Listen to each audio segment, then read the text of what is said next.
Hi everybody, so this is my first video on this channel and at all, to be completely honest. I felt like it was really weird if I didn't come on here and say something about this being the first video. I kind of wanted to make this not awkward, but I feel like also saying that this is the first video or the first podcast is awkward as well. So we're here now, we're saying it now.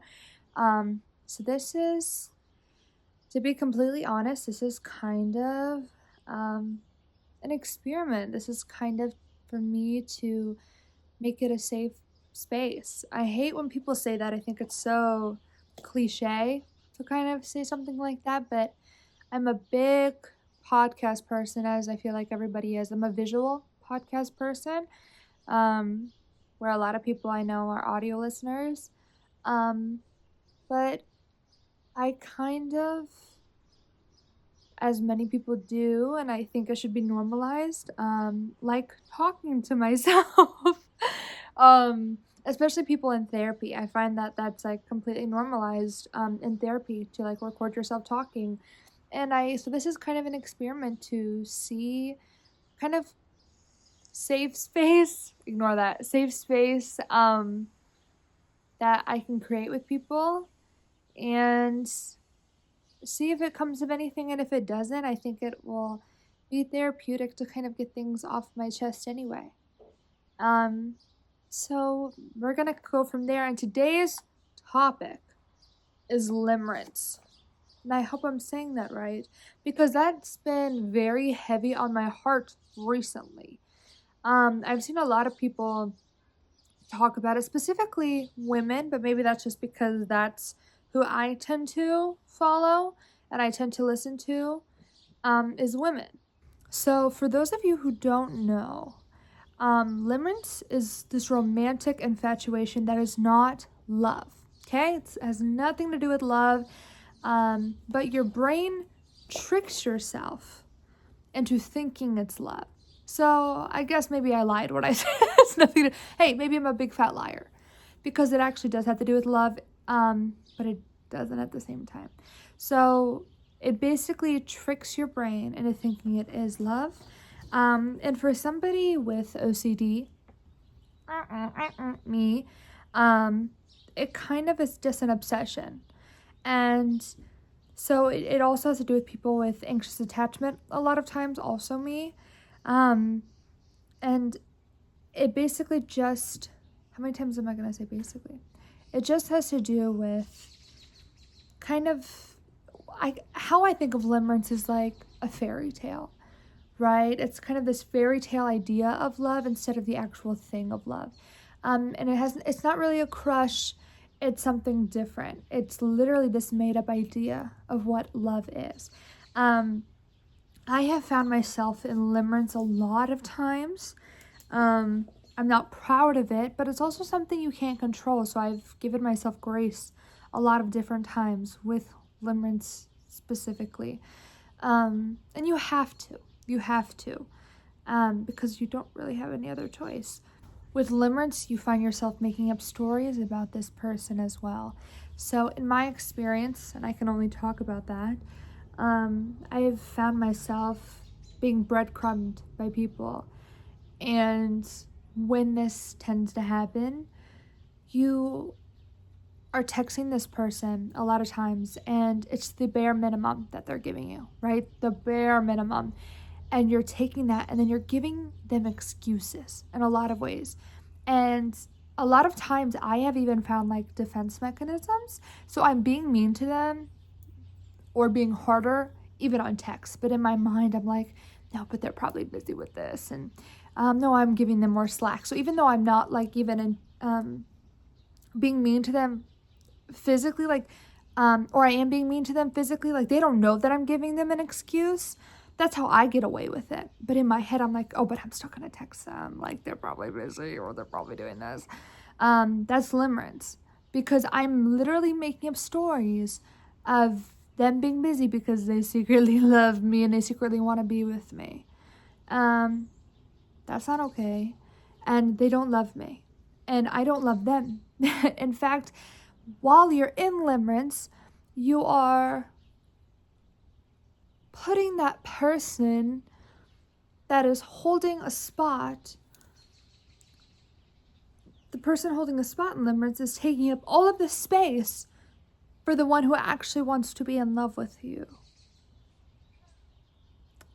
And even me saying that out loud right now sucks.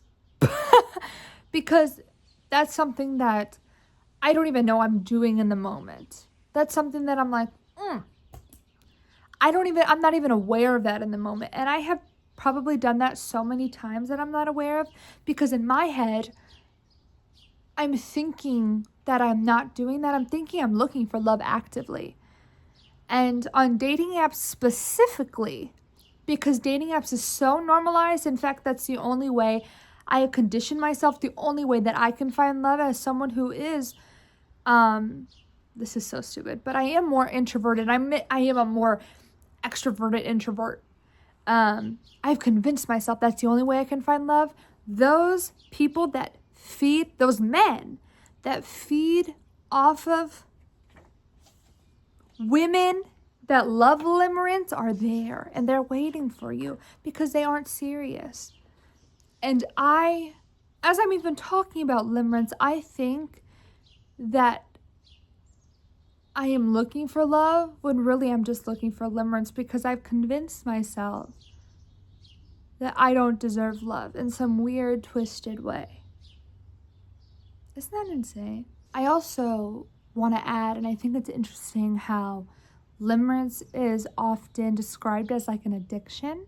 I've always described relationships as an addictive feeling. When I was in therapy, one of the first moments when I was in a really, really bad relationship, a really toxic relationship, my therapist actually described it as an addiction.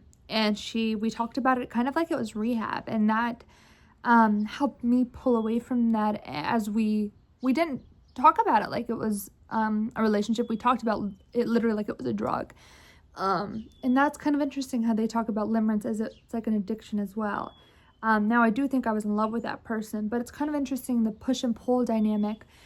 I'm just so guilty of Limerence, and I think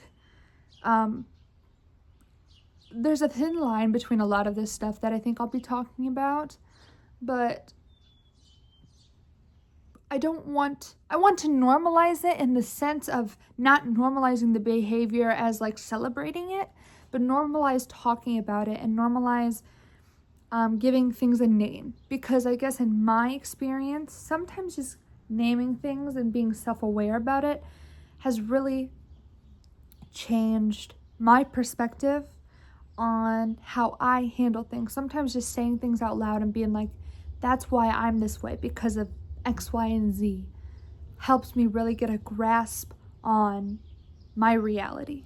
And when I discovered Limerence and just naming what was happening, because I knew I wasn't in love with a lot of these guys. I didn't know them well enough. That was the reality of it. And I didn't have a crush on them because I didn't even know them well enough to have a crush, if that makes sense. But just having that label, kind of, there's a train. Having that label kind of really helped me discover what I was feeling. And I just love the relatability of having these kinds of videos, because when I discover these kinds of videos, it helps me feel kind of community with people around me, and you don't feel as alone. And that's kind of what I want to be doing with these kinds of things for anyone who asked. I also wanted to talk about something that I read today about self-awareness. And I didn't like the entire message, to be honest. Maybe I take things too personal. That's probably true. But I want to talk about something about self-awareness today that I read. And it kind of diminished the value of self-awareness, which I hated, because I think that was trying to be the overall message, was it's trying to be like self-awareness. It was trying to be like self-awareness isn't everything. Like, you need to, like, being self-aware is like, the first step is like, I have a problem, right? but you have to go beyond that, which I understand that. But for a lot of people, that's a huge step. And I pride myself on being self-aware. I really try. Anyway, so I didn't love the entire message because I know a lot of people where they can't even admit they have a problem. And for them, that'd be like night and day. So I didn't love the entire message.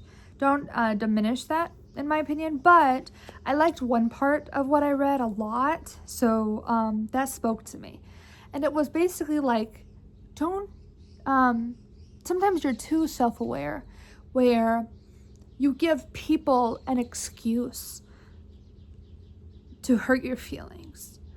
Because it went into detail, was like, sometimes just because you understand where someone's coming from, like, it could be as little as like they're having a bad day, or, you know, they had a bad childhood. It could be as big as like they had a bad childhood and that's why they're like this. And, you know, I do that too. I like to understand where someone's coming from. Excuse me. I like to understand where someone's coming from, but sometimes you're so self-aware.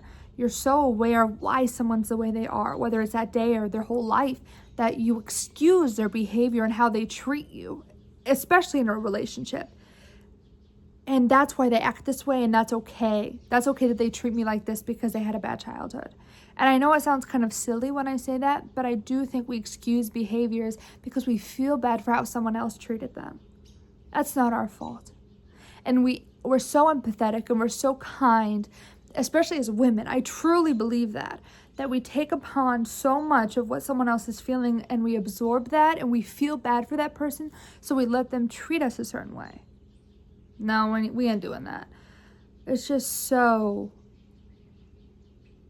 it's so unkind to ourselves, and we have to have self-respect in ourselves. So don't be so self-aware that we understand so much of what the other person's feeling that we diminish our self-value.